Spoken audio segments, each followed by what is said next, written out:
misterio nos atrae como seres humanos. Todo aquello que tiene que ver con lo insólito, lo inexplicable o lo paranormal nos seduce hasta el punto de que queremos encontrar algún tipo de explicación lógica a estos fenómenos. Soy Valentín Sarabia y esto es Diario de un Investigador.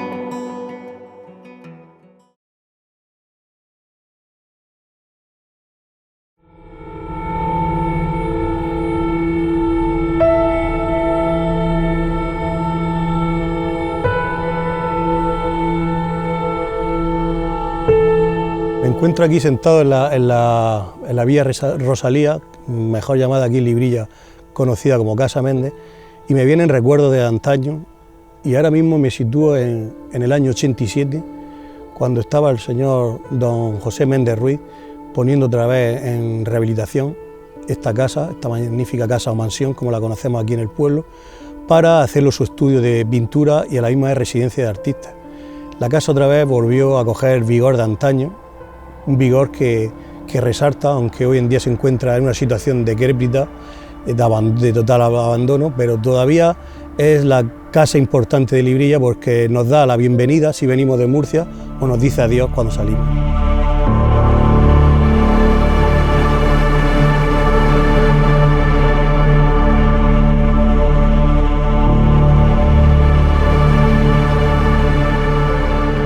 Es una casa ecléctica que construyó don Andrés Méndez Ruiz en 1920.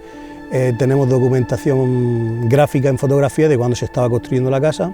Y tenemos que pensar que don Andrés empezó como albañil, un albañil meramente en Madrid, en el Madrid de los años 20, pero rápidamente ascendió y se construyó, se formó y creó su propia compañía y fue constructor. Por lo tanto, conocía muy bien los movimientos artísticos de la época, de los años 20, y lo reflejó muy bien en esta mansión, por eso es tan vistosa y llama la atención.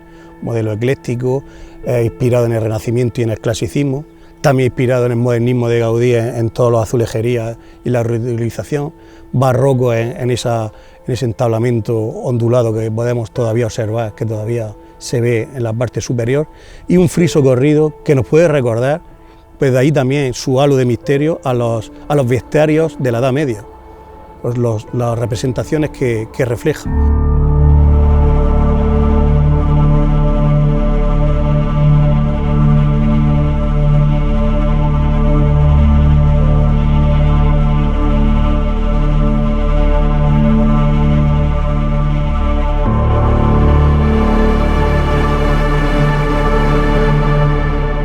Librilla la tenemos como una casa de leyenda, donde todo el mundo ha pasado y conoce historias que no son sobrenaturales, es decir, de ruidos, de portazos, incluso se tiene constancia de haber hecho psicofonías, y lo que más ha practicado la gente más común del pueblo han sido las ouijas, las típicas ouijas son lo que más ha practicado.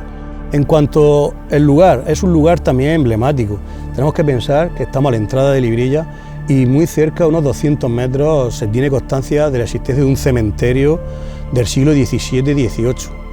Tenemos también la famosa posada del Duque de Alba del siglo XVIII, posada donde quedan documentados gráficamente en prensa diversos asesinatos y diversos enigmas. De hecho, yo puedo contar uno de primera mano, porque me atiende familiarmente. Yo investigando encontré un asesinato de un arriero que bajaba de Pliego a traer picos, a traer carbón para las chimeneas para calentar la posada, las habitaciones.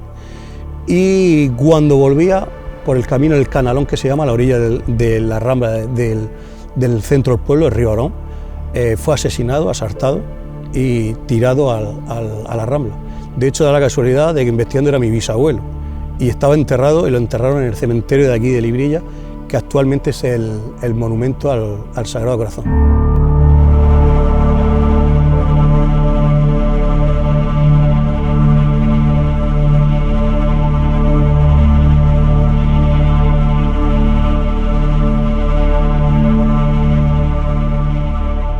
Librilla, esta zona, tenemos que pensar que tiene algo especial, porque los árabes ya hablaban de Librilla como el Limbraya. Limbraya significa barranco de los espectros.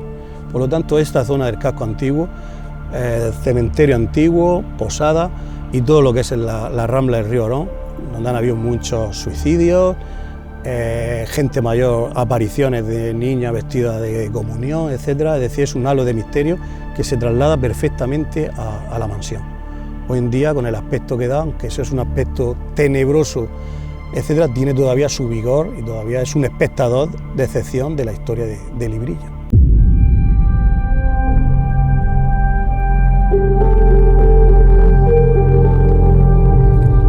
Es hora de adentrarnos en la casa, realizar ese viaje al pasado recorriendo todas sus estancias, imaginando sus días de máximo esplendor.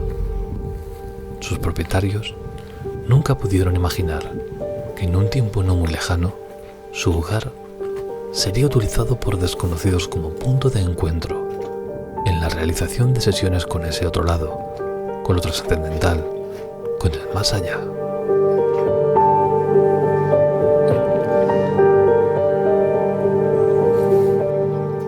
Al adentrarnos en su interior, ambos coincidimos en la sensación que nos transmite el lugar: tristeza. Algo muy distinto a las sensaciones de otros lugares que hemos visitado. Quizá la destrucción y expolio que estamos viendo, o quizá por la impregnación que quedó en el lugar, una de las hipótesis que siempre barajo en la investigación de campo de fenómenos extraños.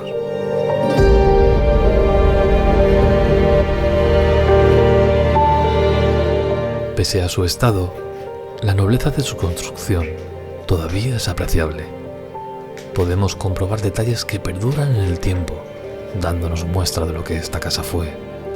Columnas, escaleras y balaustrada, azulejería, techos y suelos hidráulicos. Pero todo quedó atrás. Apenas un vago recuerdo que perdura en la mente de unos pocos.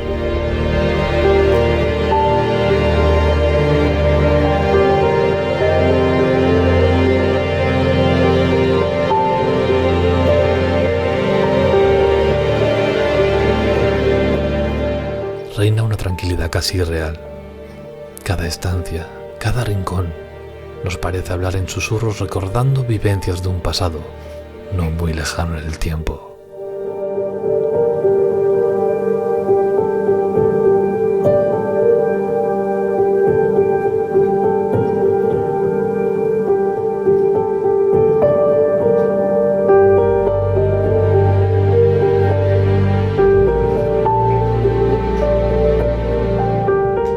Tras varios minutos recorriendo su interior, comienzan a llegar como pequeños flashes, imágenes de aquellas gentes en su día a día.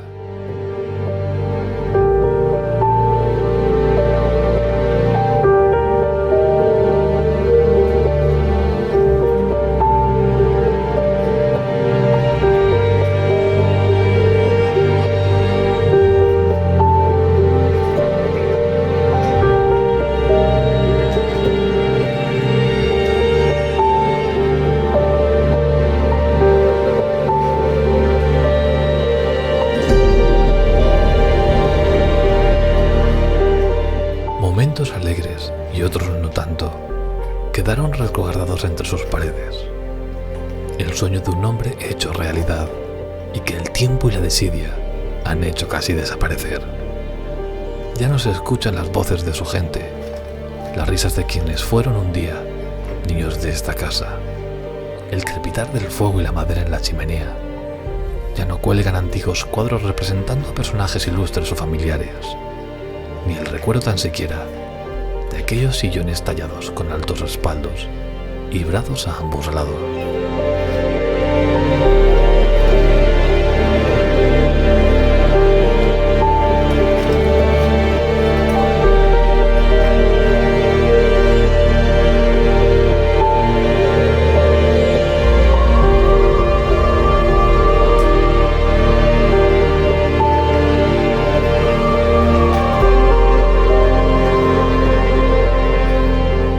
La parada del péndulo del gran reloj marcó el fin de este lugar.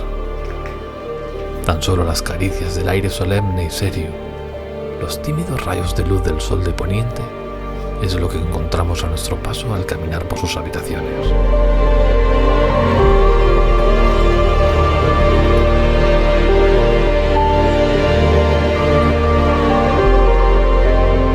Quizás sí exista esa conexión con el más allá, y algunas de sus buenas gentes que habitaron este lugar sigan deambulando como antaño hicieron desde ese otro lado, y que de algún modo nosotros, desde el nuestro, llegamos a percibir, a sentir, y por qué no, la llamada de auxilio de quien tanto amor puso en esta casa, para que no desaparezca por completo.